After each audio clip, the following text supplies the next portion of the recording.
Shalom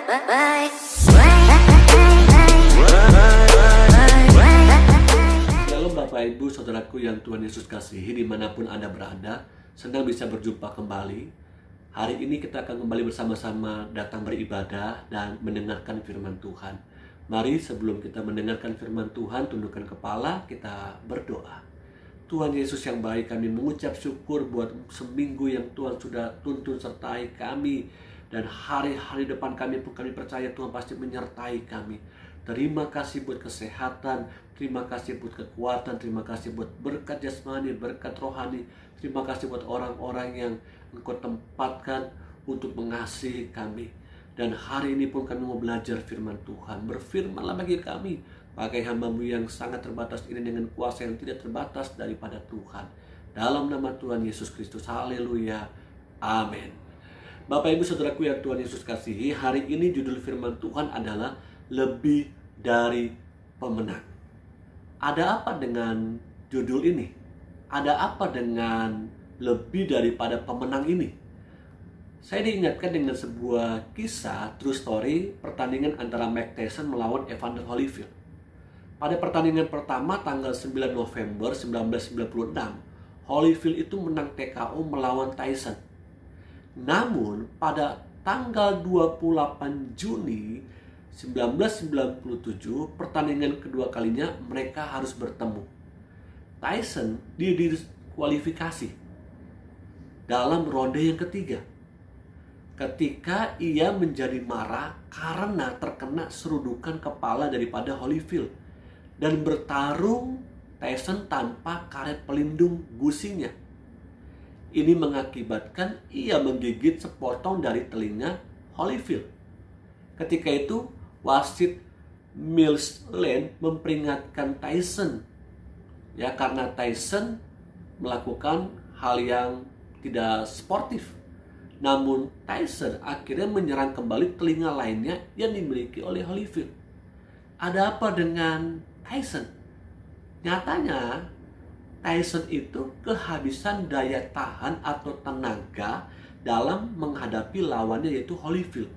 Karena biasanya Tyson itu akan bertanding melawan musuhnya dan akan menjatuhkan musuhnya itu tidak lebih daripada ronde ketiga. Namun ini dia harus berjuang menghadapi mungkin emosinya pada waktu itu. Bahkan ambisinya yang begitu tinggi untuk bisa mengalahkan Holyfield.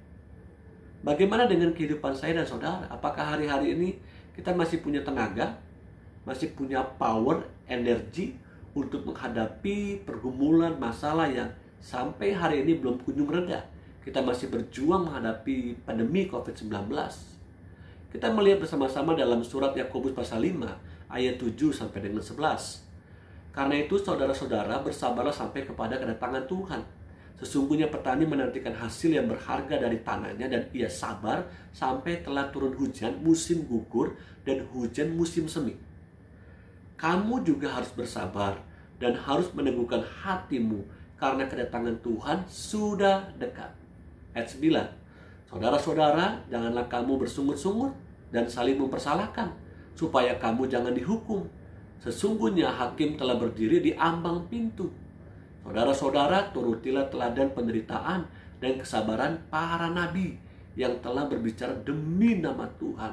Coba perhatikan ayat 11. Sesungguhnya kami menyebut mereka berbahagia, yaitu mereka yang telah bertekun. Kamu telah mendengar tentang ketekunan Ayub, dan kamu telah tahu apa yang pada akhirnya disediakan Tuhan baginya. Maksudnya bagi Ayub. Karena Tuhan Maha Penyayang dan penuh belas kasihan. Apakah yang harus kita lakukan untuk dapat tetap bertahan? Apakah kita cukup kuat untuk bertahan atas segala sesuatu yang sedang terjadi pada saat ini? Saya percaya bahwa hari-hari ini bukanlah hari-hari yang mudah untuk kita lalui. Sebagian orang harus kehilangan pekerjaan. Sebagian orang juga harus kehilangan orang yang mereka kasihi.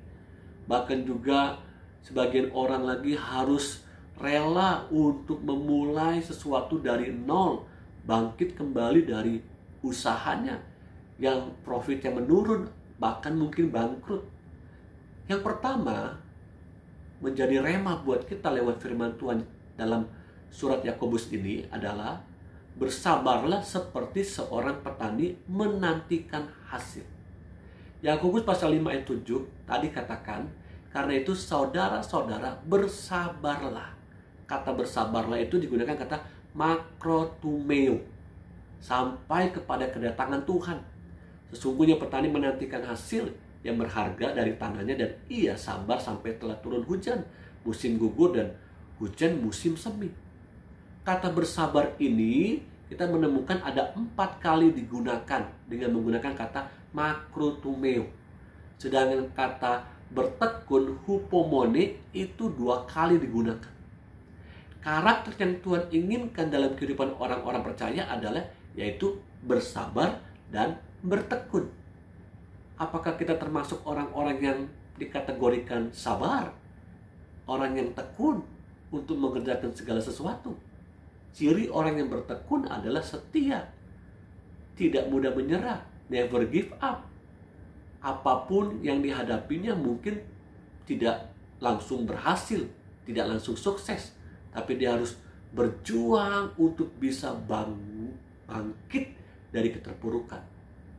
2 Timotius pasal 2 ayat yang ke-6 katakan, seorang petani yang bekerja keras haruslah yang pertama menikmati hasil usahanya. Dalam terjemahan lain dikatakan, seorang petani yang berjerih lelah seharusnya lah yang pertama menikmati buah-buahnya. So jadi jerih payah kita, kesabaran kita itu akan menuai hasil, akan mendapatkan hasil. Seorang petani yang berjerih lelah, yang menabur benih, maka dialah yang pertama akan mendapatkan hasil tuaiannya, akan mendapatkan hasil usahanya. Bagaimana dengan kehidupan saya dan saudara? Apakah kita mau bersabar seperti seorang petani? Sampai waktu menuai itu, harvest itu, kita nikmati. Tidak peduli situasi kondisi hari-hari ini. Karena kalau kita melihat situasi kondisi hari-hari ini tidak mendukung kita, tidak mensupport kita, bahkan memberikan semangat kepada kita.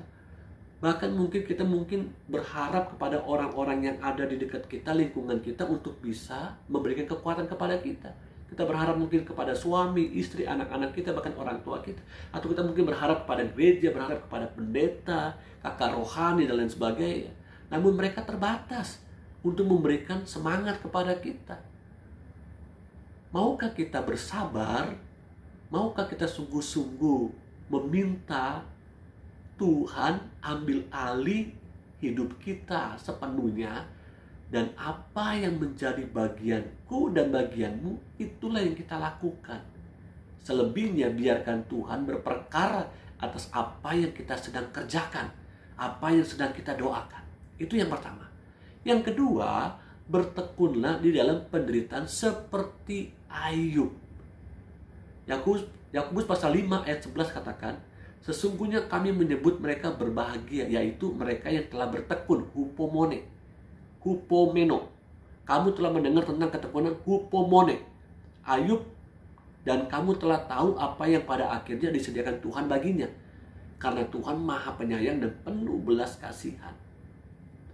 Tahukah saudara bahwa Ayub sebenarnya tidak menginginkan untuk dapat dilahirkan dalam dunia. Penderitaan Ayub itu kita bisa melihat dalam Ayub pasal 3, ya, dari ayat 1 sampai dengan 10. Kalimat tersebut intisarinya adalah Ayub berharap tidak pernah dilahirkan di dalam dunia ini. Dalam ayat 11 sampai dengan 19, Ayub berharap mati ketika dilahirkan. Bahkan dalam ayat 20 sampai dengan 26, Ayub berharap dapat segera mati. Kenapa? Karena begitu beratnya penderitaan yang dialami oleh Ayub. Saya percaya kalau kita ada di posisi Ayub pun, kita akan mungkin, ya, bisa saja kita menyalahkan Tuhan, atau mungkin saja kita bisa beralih, ya, pindah keyakinan kita, pindah kepercayaan kita, bukan lagi kepada Tuhan, tapi kepada dewa-dewa, kepada ilah-ilah lain. Tuhan itu mampu mengubah setiap keadaan. Pencobaan itu datangnya daripada iblis yang hasilnya negatif dan membuat kita berdosa. Namun Tuhan atau Allah tidak pernah mencobai kita. Dia menguji kita. Tuhan menguji kita supaya apa? Sesuatu yang positif itu timbul dalam karakter kita, dalam pengiringan kita kepada Tuhan. Dan Tuhan mau kita bertumbuh di dalam tantangan yang kita hadapi. Evangelis Billy Graham mengatakan setan akan menggoda pada titik lemah kita, bukan ketika kita kuat. Dan Tuhan kita telah memberi contoh bagaimana mengatasi godaan iblis. Jadi iblis datang mencobai kita tak kala kita berada pada titik lemah kita. Kapan titik lemah kita? Kita yang tahu kapan kita lemah. Kita yang tahu kapan kita tidak berdaya. Dan itu dipakai oleh iblis untuk menjatuhkan kita di dalam dosa. 1 Korintus pasal 10 ayat 13, ayat ini familiar buat kita. Saya bacakan dalam versi mudah dibaca. Pencobaan-pencobaan yang kamu hadapi hanya seperti pencobaan-pencobaan yang dialami semua orang. Tetapi kamu dapat mempercayai Allah. Coba lihat. Tetapi kamu dapat mempercayai Allah. Ia tidak akan membiarkan kamu dicobai lebih daripada yang dapat kamu tanggung. Pada saat kamu dicobai, Ia akan memberikan jalan keluar dari pencobaan itu sehingga kamu dapat bertahan. Wow, amazing. Saya bersyukur ayat ini datang buat kita malam hari ini. Bahkan pagi hari, sore hari, dimanapun kita berada ketika kita menyaksikan tayangan ini. Kenapa? Karena penting buat kita untuk kita menyadari bahwa kita harus bisa mempercayai Allah di tengah-tengah ujian yang kita hadapi. Di tengah-tengah pergumulan yang kita hadapi. Karena Allah menginginkan apa?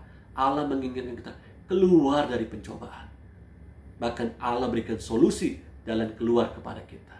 Ayat terakhir buat kita dalam Roma pasal 8 ayat 37. Tetapi dalam semuanya itu, kita lebih daripada orang-orang yang menang oleh Dialah yang telah mengasihi kita. Amin. Oleh Dialah yang telah mengasihi kita.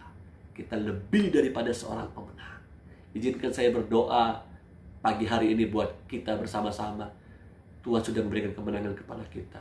Tuhan sudah menang di atas kayu salib, mengalahkan maut dan menebus dosaku dan dosamu. Bahkan Tuhan juga mau supaya kita juga menang atas setiap pergumulan masalah yang kita hadapi.